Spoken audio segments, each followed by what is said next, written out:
నమస్తే వార్తలకి స్వాగతం. వివరాల్లోకి వెళితే అమరావతి రాజధాని ప్రాంతంలో వైద్య విద్యా రంగాల అభివృద్ధికి కీలక అడుగు పడింది. నిడమర్రులో Bolineni institute of skill education and research శంకుస్థాపన కార్యక్రమంలో ముఖ్యమంత్రి చంద్రబాబు నాయుడు పాల్గొన్నారు. ఈ సందర్భంగా రాష్ట్ర భవిష్యత్ అభివృద్ధికి పారిశ్రామికవేత్తల పాత్ర ఎంతో కీలకమని సీఎం పేర్కొన్నారు.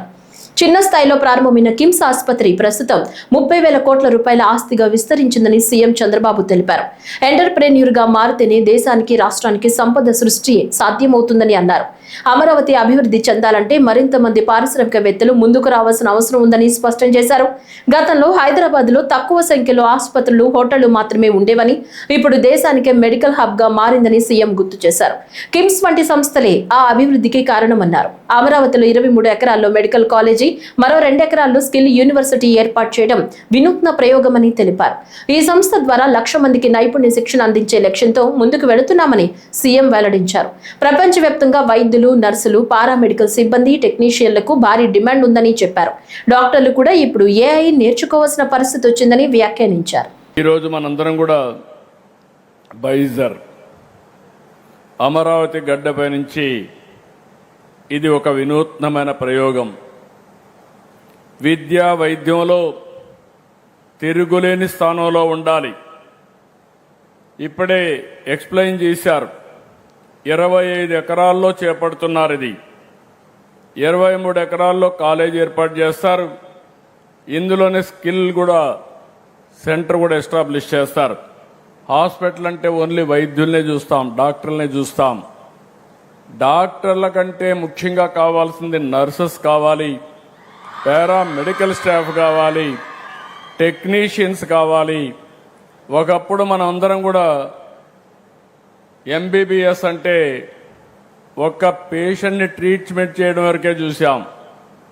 ఇప్పుడు టెక్నాలజీ మారిపోయింది.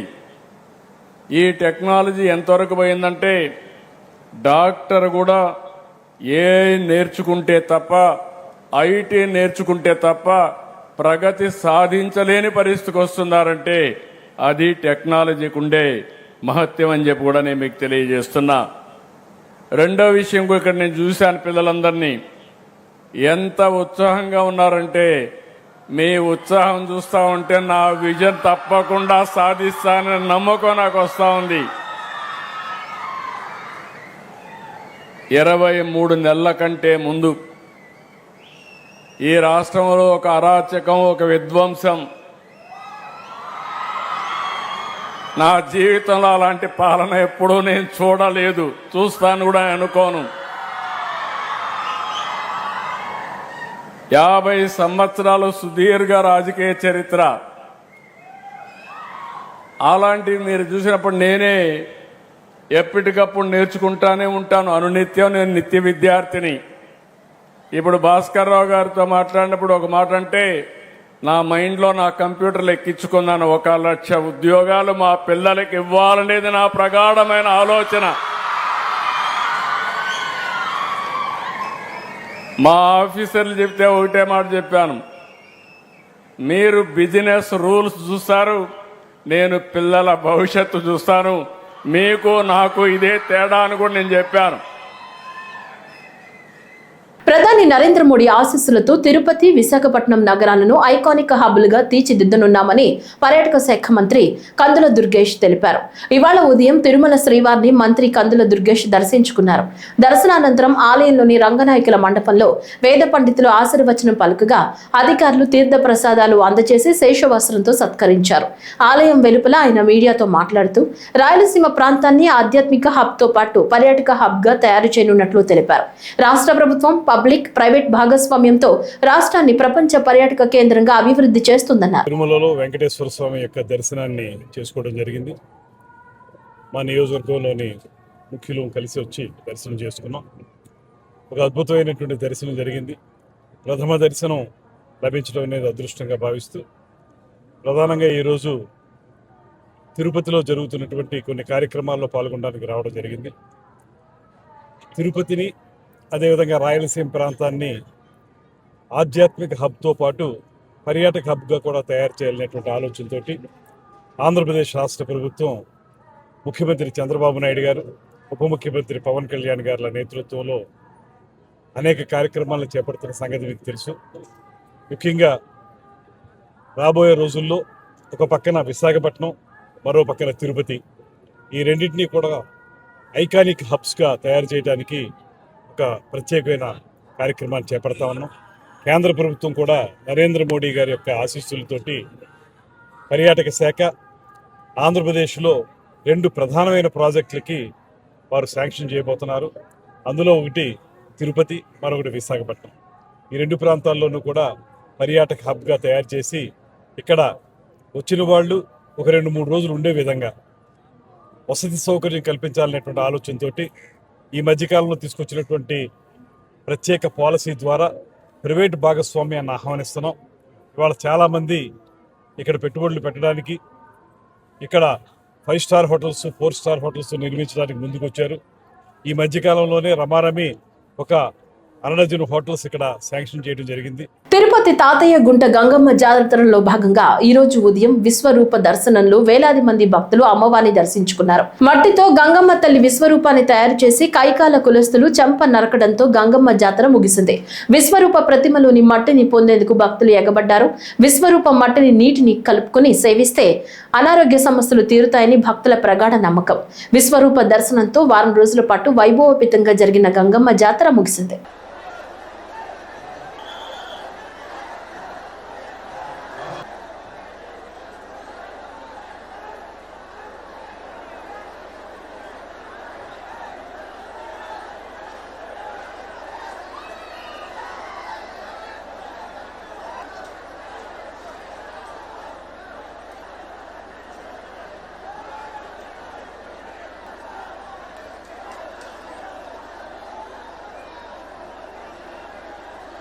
ప్రధానమంత్రి నాయకత్వంలో దేశం క్లిష్ట పరిస్థితుల వైపు వెడుతోందని సిపిఎం రాష్ట్ర కార్యదర్శి శ్రీనివాసరావు విమర్శించారు.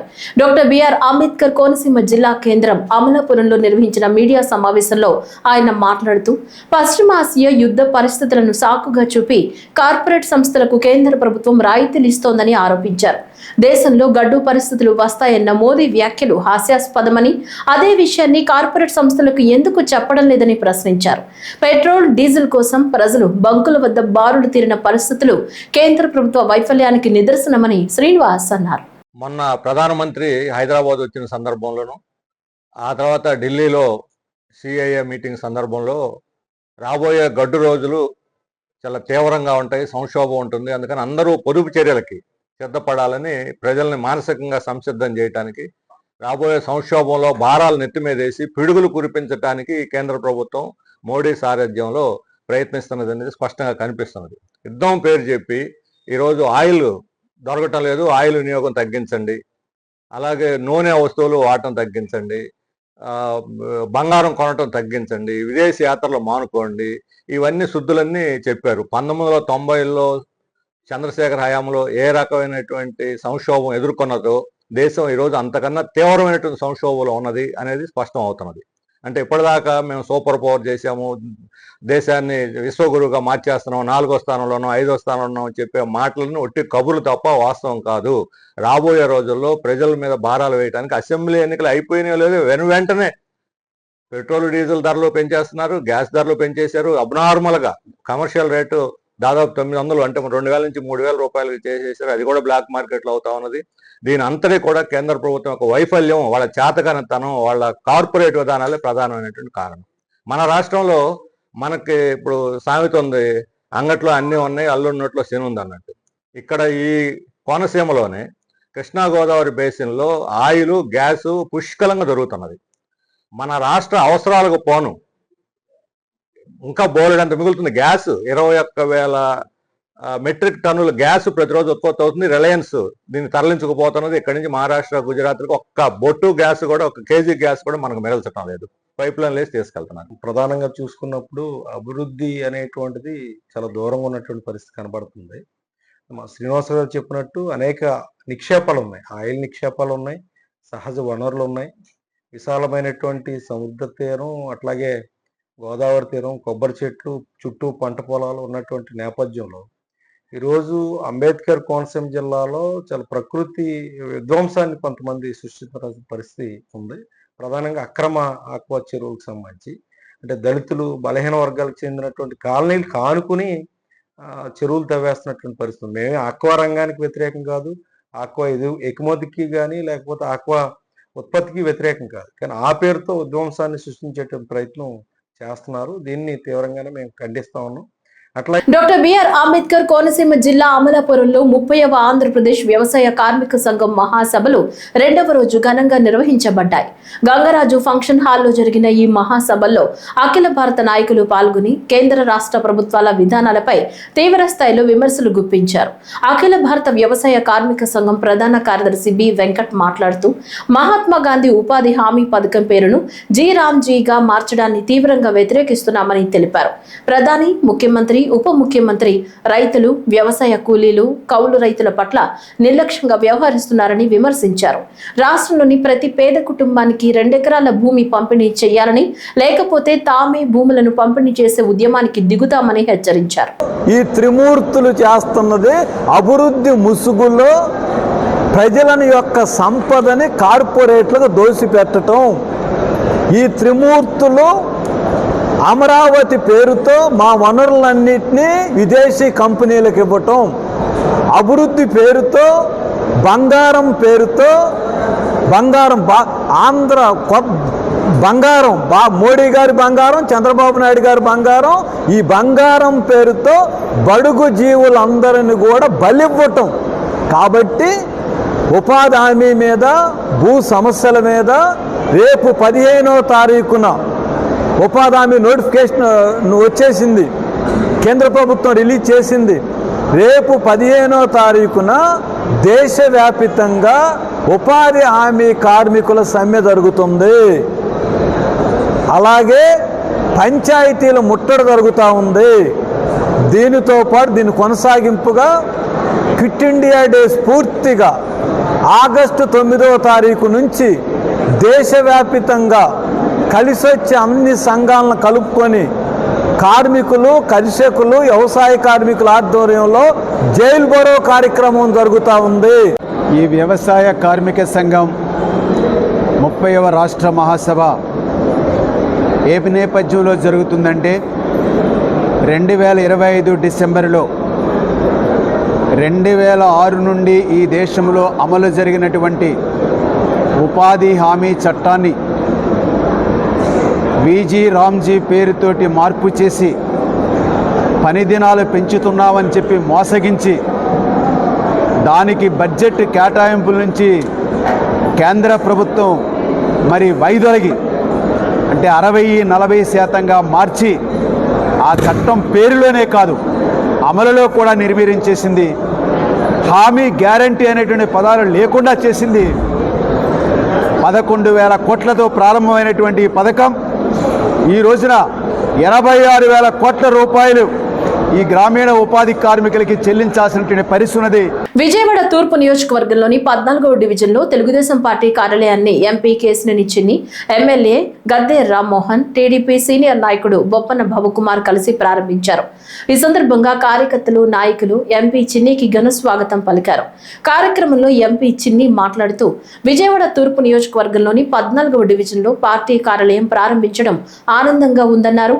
కొత్త తరం, పాత తరం నాయకులంతా కలిసి కార్యాలయాన్ని ప్రారంభించడం మంచి పరిణామమని పేర్కొన్నారు. యువనేత నారా లోకేష్ నాయకత్వంలో ప్రతి ప్రాంతంలో పార్టీ కార్యాలయాలు ఏర్పడడం శుభ సూచకమన్నారు. అధికారంలో ఉన్నప్పుడు సమస్యల పరిష్కారానికి, ప్రతిపక్షంలో ఉన్నప్పుడు ప్రజల సమస్యలపై పోరాటానికి టీడీపీ కట్టుబడి ఉంటుందని తెలిపారు. రమేష్ నాయకత్వంలో కొత్త తరం, పాత తరం తెలుగుదేశం పార్టీని మనం చూస్తే మొన్నే వర్కింగ్ ప్రెసిడెంట్ కింద నారా లోకేష్ గారు, ముఖ్యమంత్రి చంద్రబాబు నాయుడు గారి ఆధ్వర్యంలో కొత్త తరం, పాత తరంకి మళ్ళీ మేలు కలయిక ఏ విధంగా ఉందో ఈ డివిజన్లో బద్రి మిగతా సీనియర్ నాయకులందరి ఆధ్వర్యంలో కార్యాలయం ప్రారంభించుకుంటాం చాలా ఆనందంగా ఉంది. నిజంగా కంగ్రాచులేషన్స్ మరొకసారి తెలియజేసుకుంటున్నాం. ఇవాళ నారా లోకేష్ గారి ఆధ్వర్యంలో ప్రతి జిల్లాకి ఒక కార్యాలయం, తెలుగుదేశం పార్టీ కార్యాలయం, సొంత కార్యాలయం ఏర్పాటు కాబోతుంది. ప్రతి నియోజకవర్గానికి కూడా వారు ప్రణాళికలు రచించారు. తప్పకుండా ప్రతి నియోజకవర్గంలో కూడా ఒక ఆఫీసు ఉండబోతుంది. అదేవిధంగా ఇక్కడ డివిజన్లో ఆఫీసులు ప్రారంభించడం, అది తెలుగుదేశం నాయకులకి, కార్యకర్తలకు ఉన్న చిత్తశుద్ధి. ప్రజలు అధికారంలో ఉన్నా ప్రతిపక్షంలో ఉన్నా, ప్రతిపక్షంలో ఉన్నప్పుడు ప్రజా సమస్యల మీద మా నాయకులు పోరాడారు. అధికారంలోకి వచ్చినాక ప్రజా సమస్యల్ని పరిష్కరించడంలో వారు పోరాడుతూ ఉంటారు. ఎప్పుడూ కూడా అధికారంలో ఉన్న ప్రతిపక్షంలో ఉన్న ప్రజల చెంత ఉండటమే తెలుగుదేశం నాయకులు కార్యకర్తల యొక్క ముఖ్య ఉద్దేశం. సూర్యలంక బీచ్ లో చేపడుతున్న పలు అభివృద్ధి కార్యక్రమాలను పర్యాటక శాఖ, సినిమాటోగ్రఫీ మంత్రి కందుల దుర్గేష్, రెవెన్యూ శాఖ మంత్రి అనగాని సత్యప్రసాద్ పరిశీలించారు. ఈ పర్యటనలో tourism chairman Balaji, Bapatla MLA Vegesna Narendra Varma, జిల్లా collector doctor V Vinod Kumar, జిల్లా ఎస్పీ ఉమామహేశ్వరరావు తదితర అధికారులు, నాయకులు పాల్గొన్నారు. అభివృద్ధి పనులను క్షుణ్ణంగా పరిశీలించిన అనంతరం సూర్యలంక బీచ్ లో అడ్వెంచర్ వాటర్ స్పోర్ట్స్ బోట్లను మంత్రులు ప్రారంభించారు. ఈ సందర్భంగా మంత్రి దుర్గేష్ మాట్లాడుతూ గోవా తరహాలో సూర్యలంక బీచ్ ను రాష్ట్రంలోని అత్యుత్తమ పర్యాటక కేంద్రంగా అభివృద్ధి చేయాలని ముఖ్యమంత్రి చంద్రబాబు నాయుడు సంకల్పంతో ఉన్నారని తెలిపారు. సూర్యలంక అభివృద్ధిలో జిల్లా కలెక్టర్ కీలక పాత్ర పోషిస్తున్నారని మంత్రి ప్రశంసించారు. ఇటువంటి పర్యాటక కార్యక్రమాలు పర్యాటకులకు ఆహ్లాదకర అనుభూతిని కలిగిస్తాయని పేర్కొన్నారు. ఇవాళ మీరు చూస్తే ముఖ్యమంత్రి గారి యొక్క ఆలోచన ఆంధ్రప్రదేశ్ని 2029 వచ్చే నాటికి ప్రపంచ పర్యాటక గమ్యస్థానంగా నిలబెట్టాలనేది వారు అకుంఠిత దీక్షతో చేస్తున్నటువంటి కార్యక్రమం. వారికి సహకారం అందిస్తున్నటువంటి ఉప ముఖ్యమంత్రి పవన్ కళ్యాణ్ గారు ఆ బాటలో మేమందరూ కూడా నడుస్తూ ఉన్నాం. అయితే మీకు ఇక్కడ ఈ ప్రత్యేకించి ఈ సూర్యలంక బీచ్కి సంబంధించి ఒక మాట చెప్పాలి. ఈ మధ్యకాలంలో ఏదైతే ముఖ్యమంత్రి గారు చెప్తున్నటువంటి ప్రపంచ పర్యాటక గమ్యస్థానం అనేటువంటి మాట చెప్తున్నామో దానికి ఇతోధికంగా సహకారం అందించేటువంటి ప్రాంతం బాపట్ల ప్రాంతం అనేటువంటి మాటను స్పష్టంగా నేను చెప్తా ఉన్నాను. కారణం ఏంటంటే భౌగోళికంగా కూడా ఈ ప్రాంతానికి ఒక ప్రత్యేకత ఉంది. సాధారణంగా తెలంగాణలో ఎటు మనకు తెలిసిన విధంగా అక్కడ సముద్రం లేదు. ఈ సముద్ర తీరంలో ఉండేటువంటి కార్యక్రమాలను చూడాలన్నా, వినోదాత్మక కార్యక్రమాల్లో పాల్గొనాలన్నా వారికి చెరువులో ఉండేటువంటి ప్రాంతం బాపట్ల, చీరాల ఈ 2 ప్రాంతాలే. వాతావరణాన్ని అలాగే వైబ్రేషన్ క్రియేట్ చేయడం కోసం ఈరోజు బాపట్ల విచ్చేసిన మా సహచార మంత్రివర్యులు, మా సోదరులు, మా కందుల దుర్గా ప్రసాద్ గారు, మా శోభన్ బాబు అని పిలుస్తూ ఉంటారు, గ్లామర్ బాయ్ కాబట్టి, ఇప్పుడు కూడా సినిమాటోగ్రఫీ కూడా ఆయనకి ఉంది కాబట్టి మా కందుల దుర్గేష్ గారికి, పెద్దలు గౌరవనీయులు స్థానిక శాసనసభ్యులు నరేంద్ర వర్మ గారికి, పెద్దలు చైర్మన్ మా నూకసాని బాలాజీ యాదవ్ గారికి, మరి ఎక్కడ పనిచేసినా కూడా అక్కడ అతని మార్కుని నిలబెట్టుకుని ఎప్పుడు కూడా అభివృద్ధికి ప్రత్యేక శ్రద్ధ పెడుతూ ఈరోజు స్టేట్లో టాప్ ర్యాంకర్గా ఉన్నటువంటి మా కలెక్టర్ గారు వినోద్ గారికి, అలాగే ఇక్కడ ఎలాంటి సమస్యలు లేకుండా అద్భుతంగా చూస్తున్నటువంటి మా ఎస్పీ గారు ఉమామహేశ్వరరావు గారికి, విచ్చేసినటువంటి అధికారులకు, టూరిస్టులకు, అలాగే పత్రికా అందరికీ కూడా పేరు పేరున హృదయపూర్వక నమస్కారం తెలియజేసుకుంటా ఉన్నాను. మిత్రులారా, ఈ ప్రపంచంలో ఎక్కడ చూసినా కూడా టూరిజం అనేది చాలా ఇంపార్టెంట్, కీలక పాత్ర పోషిస్తూ ఉంటుంది. చాలా దేశాలు కేవలం టూరిజం మీద వచ్చినటువంటి గ్రోత్ మీదే డిపెండ్ అయి ఉంటుంది. మంచి అడ్వెంచర్ టూరిజం మళ్ళా రీబర్త్ తీసుకున్నటువంటి జరిగింది. దానికి శ్రీకారం చుట్టడానికి మరియు ప్రతి ఒక్క లొకేషన్ని ఒక బ్రాండ్ లాగా తీర్చిదిద్దాలని గౌరవ ముఖ్యమంత్రి వర్యులు చెప్తుండగా ఆయన స్ఫూర్తితో బాపట్ల జిల్లా టూరిజంని బే ఆఫ్ బాపట్ల అని ఒక మంచి లోగో మరియు నినాదంతో మనం అందరం ముందుకెళ్తే ఎంత బాగుంటుందని అందరూ కూడా సలహాలు ఇవ్వడంతో అది కూడా ఈరోజు ఆవిష్కారం చేయబోతున్నారు. బాపట్లలో రెల్లీ యూత్ ఆధ్వర్యంలో నిర్వహిస్తున్న బీఆర్పీఎల్ రెల్లీ ప్రీమియర్ లీగ్ గ్రేస్ బాల్ క్రికెట్ టోర్నమెంట్ క్రీడాభిమానులను అలరిస్తుంది. మే 10 నుంచి 14వ తేదీ వరకు జరుగుతున్న ఈ టోర్నమెంట్ బాపట్లలో కనుల విందుగా కొనసాగుతుంది. ఎర్రంశెట్టి అప్పలరాజు ఎల్లమ్మ ఆధ్వర్యంలో వారి కుమారుడు కీర్తిశేషులు ఎర్రంశెట్టి దుర్గా ప్రసాద్ అలియాస్ అనిల్ స్మారకంగా ఈ పోటీలను నిర్వహిస్తున్నట్లు నిర్వాహకులు తెలిపారు. టోర్నమెంట్ లో ప్రతి మ్యాచ్ ను 15 ఓవర్లు నిర్వహిస్తుండగా సెమీఫైనల్స్, ఫైనల్ మ్యాచ్లలో ఓవర్ల సంఖ్యను పెంచనున్నట్లు వెల్లడించారు. విజేత జట్టుకు 75,000 రూపాయల నగదు బహుమతి, రన్నర్ అప్ జట్టుకు 50,000 రూపాయలతో పాటు ట్రోఫీలు అందజేయనున్నట్లు తెలిపారు. ప్రతి మ్యాచ్ కు మ్యాన్ ఆఫ్ ది మ్యాచ్ అవార్డుతో పాటు టోర్నమెంట్ లో ఉత్తమ ఆటగాడికి ప్రత్యేక పర్సుల్ క్యాప్ బహుమతులు ఇవ్వనున్నట్లు నిర్వాహకులు పేర్కొన్నారు.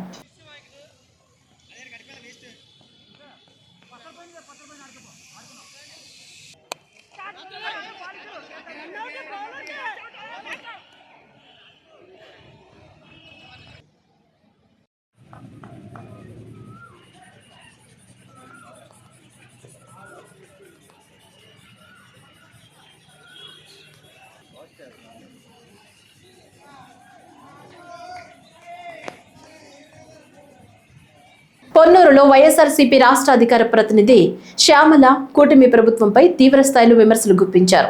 దొంగ పాలకులకు వ్యతిరేకంగా ఈ రోజు నిర్వహిస్తున్న చెల్లో మామిళ్లపల్లి కార్యక్రమానికి ప్రజలు పెద్ద ఎత్తున మద్దతు ఇవ్వాలని ఆమె పిలుపునిచ్చారు. పాటించాల్సిన వారే దళారులుగా మారి రైతులను మోసం చేస్తున్నారని ఆరోపించారు. రైతులతో రాజకీయాలు చేయడం ఎంతవరకు సమంజసమని ప్రశ్నించిన శ్యామల, రైతులు లాక్డౌన్ ప్రకటిస్తే రాష్ట్ర పరిస్థితి ఎలా ఉంటుందో ప్రభుత్వం ఆలోచించాలని హెచ్చరించారు. గత వైఎస్ఆర్సీపీ ప్రభుత్వం రైతులకు కొండంత అండగా నిలిచిందని, ఆ విషయం చెప్పుకోవడానికి గర్వంగా ఉందన్నారు. ప్రస్తుతం కూటమి ప్రభుత్వం రైతులకు ఇచ్చిన హామీల్లో ఒక్కటి నెరవేర్చలేదని విమర్శించారు. అంబటి మురళి చేపట్టిన దీక్ష కారణంగానే ముఖ్యమంత్రి కేంద్ర ప్రభుత్వానికి లేఖ రాశారని తెలిపారు. అంబటి దీక్షను చూసి ఓర్వలేక టీడీపీ నాయకులు దిగజారుడు చర్యలకు పాల్పడ్డారని ఆరోపించారు. మే 13వ తేదీన వైఎస్ఆర్సీపీ అధినేత వైఎస్ జగన్మోహన్ రెడ్డి అత్యధిక మెజారిటీతో ఎంపీగా గెలిచారని గుర్తు చేశారు. అదే రోజున రైతన్న ఆత్మాభిమానానికి కూటమి ప్రభుత్వానికి మధ్య పోరాటం జరుగుతోందన్నారు.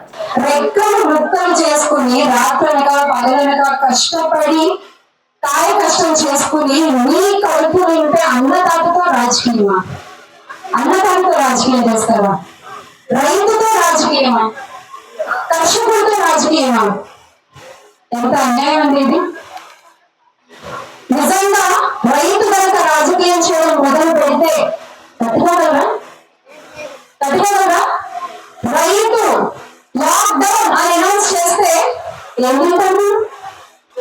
ఏంటంటారు? అది కరోనా కంటే కూడా చాలా భయంకరంగా ఉంది పరిస్థితి.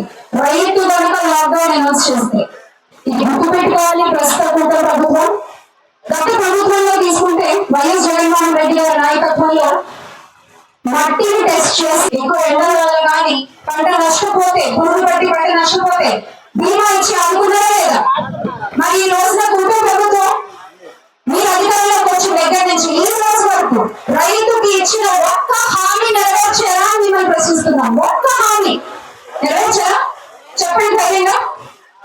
మీరు చేయాల్సింది చేయకపోగా రైతుల కోసం పోరాడుతున్న వాళ్ళ మీద అక్రమ కేసులు, రైతుల మీద అక్రమ కేసులు, ఆడవాళ్ళ మీద కూడా జుట్టు పట్టుకుని ఈడ్చుకెళ్తే ఒక రైతుల్ని మీరు ఇదా అండి? రైతులతో ప్రవర్తించే తీరు ఇదా? వైఎస్ఆర్ కడప జిల్లా చక్రాయపేట మండలంలోని ప్రసిద్ధ గండి శ్రీ వీరాంజనేయ స్వామి వారి ఆలయ పునర్నిర్మాణ పనులు అత్యంత వైభవంగా పూర్తయ్యాయి. ఈ సందర్భంగా బుధవారం జిల్లా కలెక్టర్ డాక్టర్ శ్రీధర్ చెరుకూరి ఆలయాన్ని సందర్శించారు. ఆలయానికి చేరుకున్న జిల్లా కలెక్టర్ కు ప్రధాన అర్చకులు ఆలయ మర్యాదలతో ఘన స్వాగతం పలికారు. అనంతరం స్వామివారి దర్శనం చేసి ప్రత్యేక పూజలు, అర్చనలు నిర్వహించారు. ఈ సందర్భంగా ఆలయ అర్చకులు జిల్లా కలెక్టర్ కు తీర్థ ప్రసాదాలు అందజేశారు. మరోవైపు పుష్పగిరి పీఠాధిపతి విద్యాశంకర్ భారతి స్వామీజీ జిల్లా కలెక్టర్ కు ప్రత్యేక ఆశీర్వాదాలు అందించి దేవస్థానం కండువా, పూలమాలతో సత్కరించారు. అనంతరం ఆలయ ప్రాంగణాన్ని పరిశీలించిన జిల్లా కలెక్టర్ కు ఆలయ చరిత్ర, ప్రాశస్త్యాన్ని ప్రధాన అర్చకులు వివరించారు.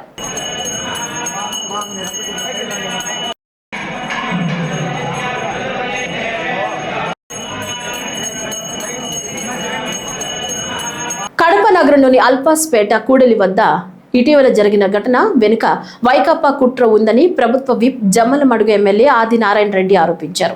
రాజకీయ లబ్ధి కోసం ఉద్దేశపూర్వకంగానే కొందరు రెచ్చగొట్టారన్నారు. గాలిదేవర ఆంజనేయ స్వామి ఆలయం వద్ద టీటీడీ పాలక మండలి సభ్యుడు భాను ప్రకాష్ రెడ్డితో కలిసి మంగళవారం విలేకరులతో మాట్లాడారు.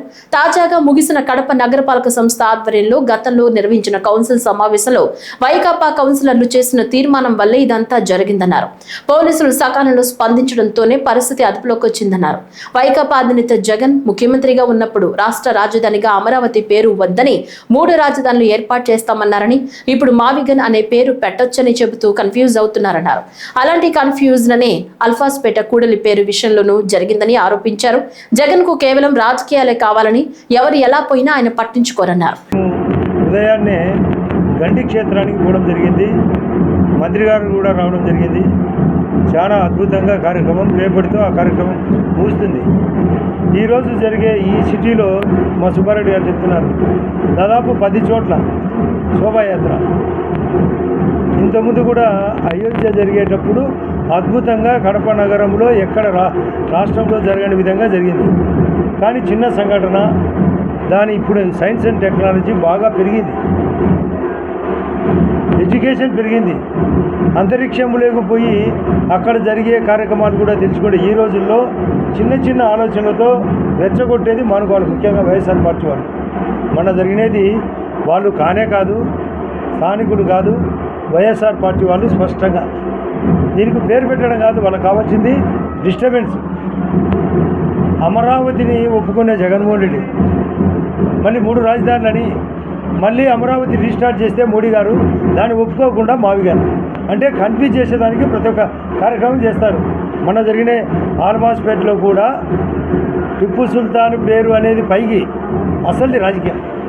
ఇది పోవాలా, ఈ రాష్ట్రం బాగుపడాలా, విడిపోయిన రాష్ట్రం అభివృద్ధి జరగాల, సంక్షేమం జరగాల, ఆధ్యాత్మికం జరగాల, మన పిల్లల యొక్క భవిష్యత్తు పెరగాల, ఉపాధి ఉద్యోగ అవకాశాలు పెరగాల, బ్యాంకింగ్ ఇన్సూరెన్స్ పెరగాల, చెట్టు సంపద జంతు సంపద పెరగాల, ఎక్కడ కూడా స్వేచ్ఛ పెరగాల.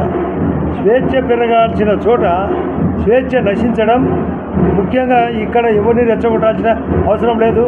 హిందూ సమాజం బలంగా ఉంది, వాళ్ళను కూడా ఇతర క్రిస్టియన్స్ కానీ ముస్లిమ్స్ను కానీ కూడా మేము సామరస్యంగా పోవాలని బీజేపీ పార్టీ కానీ ఈ యొక్క కూటమి పార్టీ కానీ సిద్ధాంతం. కడప అల్పాస్పేట సర్కిల్లో జరిగిన ఇరు వర్గాల ఘర్షణలో పోలీసులు ఏకపక్షంగా వ్యవహరించారని, మైనార్టీ వర్గంపై లాఠీ చార్జీ చేశారని ముస్లిం మత పెద్దలు, యునైటెడ్ పీస్ ఎడ్యుకేటివ్ కౌన్సిల్ నాయకులు ఆరోపించారు. కడప ప్రెస్ క్లబ్ లో ఏర్పాటు చేసిన మీడియా సమావేశంలో ముస్లిం మత పెద్దలు మాట్లాడుతూ అల్పాస్పేట సర్కిల్ కు టిప్పు సుల్తాన్ పేరు పెడతామని ఎన్నికల సందర్భంలో సీఎం చంద్రబాబు చెప్పడం జరిగిందని, స్థానిక కడప కార్పొరేషన్ లో రెజల్యూషన్ కూడా ఫార్వర్డ్ చేయడం జరిగిందని, ప్రభుత్వం జాప్యం చేయడం వల్లనే ఉద్రిక్త పరిస్థితులు ఏర్పడ్డాయన్నారు. గత కొన్ని సంవత్సరాలుగా జాప్యం చేస్తూ ఉండగా కొందరు బ్యానర్లు ఏర్పాటు చేసి మరో మతానికి చెందిన పేరుతో సర్కిల్ పేరు పెట్టడంతో ముస్లిం మనోభావాలు దెబ్బతినడం వల్ల కడపలో ఉద్రిక్త పరిస్థితులు ఏర్పడ్డాయని అన్నారు. శాంతియుతంగా నిరసన వ్యక్తం చేయడం జరిగిందన్నారు. చర్చలు జరిపి సమస్య పరిష్కారం అయ్యే విధంగా చర్చలు తీసుకోకుండా లాఠీ చార్జీ చేసి కేసులు బనాయించడాన్ని వ్యతిరేకిస్తున్నామన్నారు.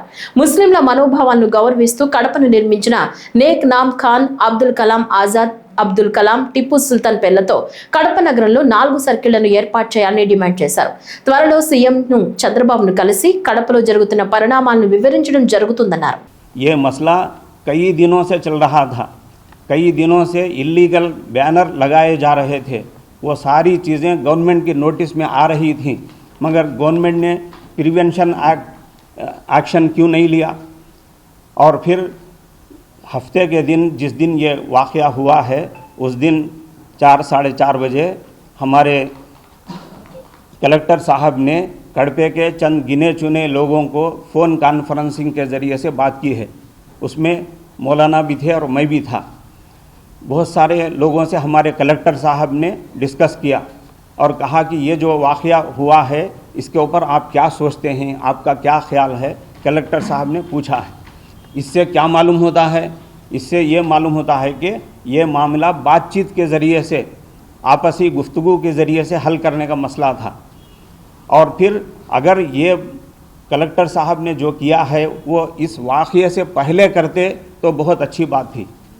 बहरकैफ मैं इस वक्त जो बताना चाहता हूँ, अपने दुख का इजहार करना चाहता हूँ, वो ये है कि पुलिस की तरफ से वन साइडेड कार्रवाई हुई है, मुसलमानों को दबाने की कोशिश की जा रही है. ఇలా ప్రభుత్వం నిర్ణయించినప్పటికీ, సీఎం చెప్పినప్పటికీ ఆ యొక్క సర్కిల్ని వేరే మతస్థులు వచ్చేసి మామాద పెడతామని చెప్తే ఎలా అయినా సరే యువకులు రెచ్చిపోతారన్నమాట.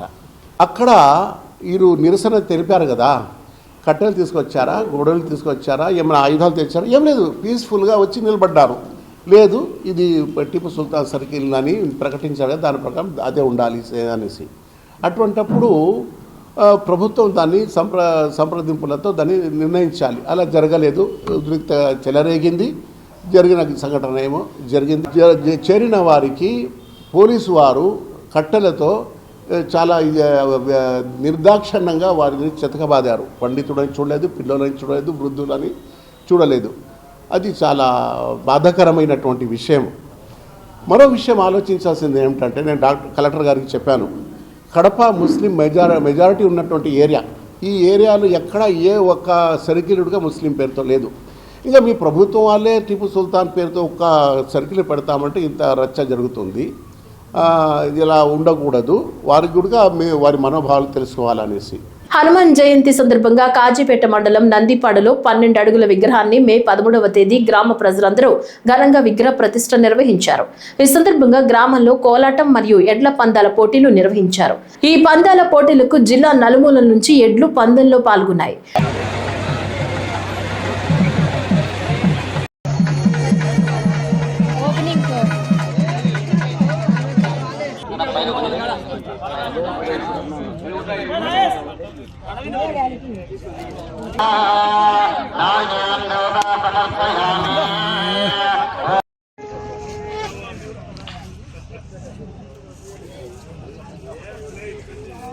అన్నమయ్య జిల్లా రాయచుటి మండలం చెన్నముక్కపల్లి గ్రామంలోని రాజుల కాలనీలో 7 నెలల గర్భిణి అనుమానాస్పద స్థితిలో మృతి చెందడం కలకలం రేపింది. గంగనేరు గ్రామానికి చెందిన షేక్ రహబ్ జాన్ కు 9 నెలల క్రితం రాయచోటికి చెందిన షేక్ రెడ్డి బాషాతో వివాహం జరిగింది. సోమవారం రాత్రి ఆమె మృతి చెందిన ఘటనపై కుటుంబ సభ్యులు అనుమానాలు వ్యక్తం చేస్తున్నారు. అదనపు కట్నం కోసం వేధింపులకు గురి చేశాడని భర్తపై గర్భిణీ కుటుంబ సభ్యులు ఆరోపించారు. ఘటనపై సమాచారం అందుకున్న పోలీసులు కేసు నమోదు చేసి దర్యాప్తు చేపట్టారు.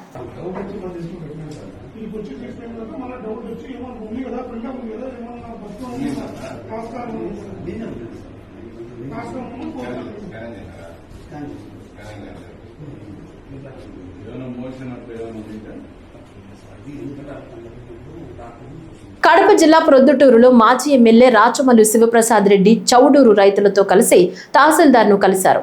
చౌడూరు ఏటీలో ఉన్న సాగు భూములను పరిశ్రమల స్థాపన పేరుతో ప్రభుత్వం రైతుల వద్ద నుంచి బలవంతంగా తీసుకుంటోందని ఆయన ఆరోపించారు. కోర్టు స్టేటస్ కో ఇచ్చినప్పటికీ సర్వే నెంబర్లు మార్చి భూములను చదును చేస్తున్నారని రాచమల్లు ఆరోపించారు.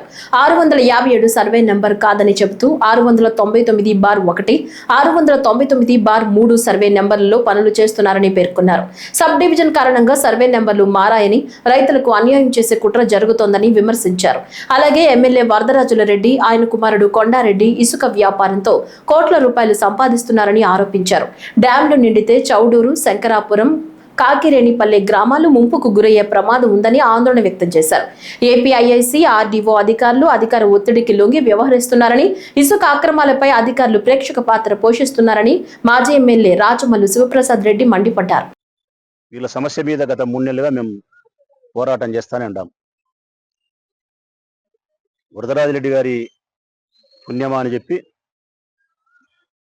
వీరు వ్యవసాయం చేసుకునే భూములను దౌర్జన్యంగా లాక్కొని పరిశ్రమల యొక్క స్థాపన పేరుతో ప్రభుత్వం రియల్ ఎస్టేట్ వ్యాపారం చేస్తుంది. నిన్నంతా మాట్లాడినాం. ఇది ఇప్పుడు స్టేటస్ కో ఇచ్చింది మాకు కోర్టు.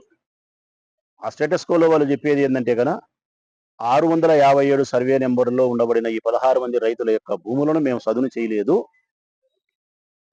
699/1, 699/3 ఈ సర్వే నెంబర్ల భూమిని మేము సదును చేస్తున్నామని చెప్తారు. భూమి మటుకు వీళ్ళదేనంట. వ్యవసాయం చేసే భూమి వీళ్ళదే, రైతులు వీళ్ళే, ఆ భూమి మేము చేస్తున్నాం. కాకపోతే సర్వే నెంబర్ అది కాదంటారు.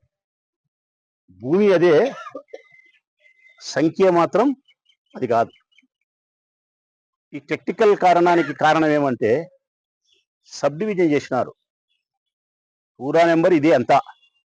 సబ్ డివిజన్ చేసినారు కాబట్టి సర్వే నెంబర్ మారింటాది. సాంకేతిక పరమైనటువంటి చిన్న కారణాన్ని పురస్కరించుకొని ఈ రైతులకు అన్యాయం చేసేదానికి కొత్త పథకం.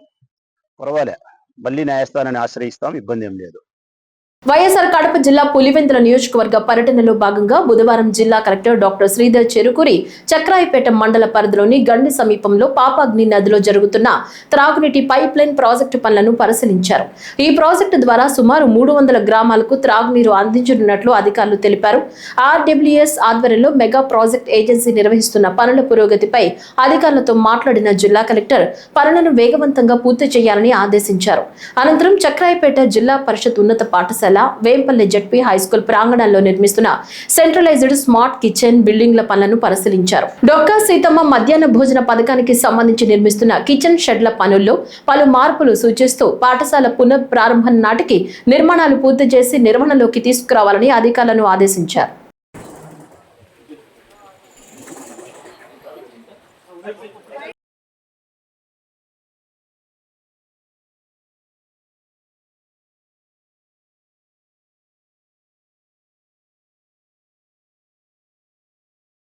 వైఎస్ఆర్ కడప జిల్లాలో ప్రభుత్వ పాఠశాలల్లో విద్యార్థులకు నాణ్యమైన భోజనం అందించే దిశగా చర్యలు వేగవంతమయ్యాయి.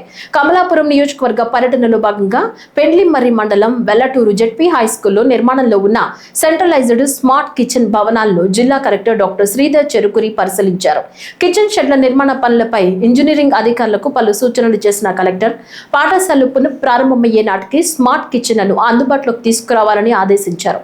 అలాగే వంట నిర్వాహకులతో మాట్లాడిన కలెక్టర్ విద్యార్థులకు శుచికరమైన రుచికరమైన పోషకాహార భోజనం అందించాలంటే బాధ్యతతో పనిచేయాలని సూచించారు. మన ఇంట్లో వండినట్లే ప్రేమతో పిల్లలకు ఆహారం అందించాలని చెప్పారు.